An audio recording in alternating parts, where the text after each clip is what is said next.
Welcome viewers, তোমাদের প্রত্যেককে স্বাগত আমাদের পরিবারে। আজকে আমরা মূলত যে বিষয়টি নিয়ে আলোচনা করতে চলেছি সেটি হলো বেশ কিছুদিন আগে আমাদের পর্ষদ সভাপতি এবং শিক্ষামন্ত্রী কিন্তু জানিয়েছিলেন যে প্রাথমিক স্তরে অর্থাৎ প্রাথমিকে যে সমস্ত ছাত্রছাত্রীরা পড়াশুনো করে বা করছে প্রথম শ্রেণী থেকেই সেমিস্টার পদ্ধতি চালু করা হবে এবং প্রশ্নপত্র পর্ষদের তরফ থেকে তৈরি করা হবে, তার উপর পরীক্ষা নেওয়া হবে। এমনটিও কিন্তু শোনা গিয়েছিল। পর্ষদ সভাপতি স্পষ্টত সাংবাদিক সম্মেলনে এসে জানিয়েছিলেন।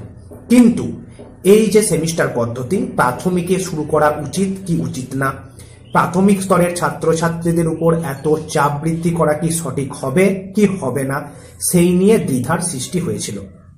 মাননীয় মুখ্যমন্ত্রী মমতা বন্দ্যোপাধ্যায় এক কথায় ধমকের সুরেই কিন্তু জানালেন প্রাথমিক স্তরে কোনোভাবেই সেমিস্টার পদ্ধতি চালু করা যাবে না। প্রাথমিকের ছাত্রছাত্রীরা এত চাপ নিতে পারবে না, তাই যে ধারাবাহিক এবং গতানুগতিক পদ্ধতিতে প্রাথমিকে পড়াশুনো চলছে এবং পরীক্ষা নেওয়া হচ্ছে সেইভাবেই পরীক্ষা নেওয়া হবে, এমনটি কিন্তু তিনি স্পষ্টত জানিয়ে দিলেন। কি বললেন মাননীয় মুখ্যমন্ত্রী মমতা বন্দ্যোপাধ্যায়, চলো আমরা সবাই একবার শুনে নিই। চারজন অ্যাডভাইজার সিদ্ধান্ত নিয়ে বলে দিল আর হয়ে গেল। বাচ্চাগুলোর আমি চাই ভার কমাতে, কাদের ব্যাগ কমাতে।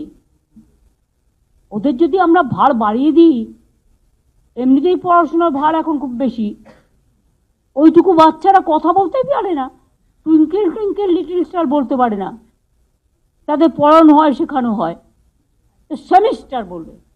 একটা ওয়ানের বাচ্চা কি সেমিস্টার দেবে? না টু এর বাচ্চা কি সেমিস্টার দেবে? কলেজে যেটা চলে স্কুলে সেটা চলে না। না দিদি, বলেছি স্কুলে এগুলো হয় না। স্কুল যা প্রথা চলছে তাই চলবে। স্কুলে কোনো সেমিস্টার টেমিস্টার চলবে না।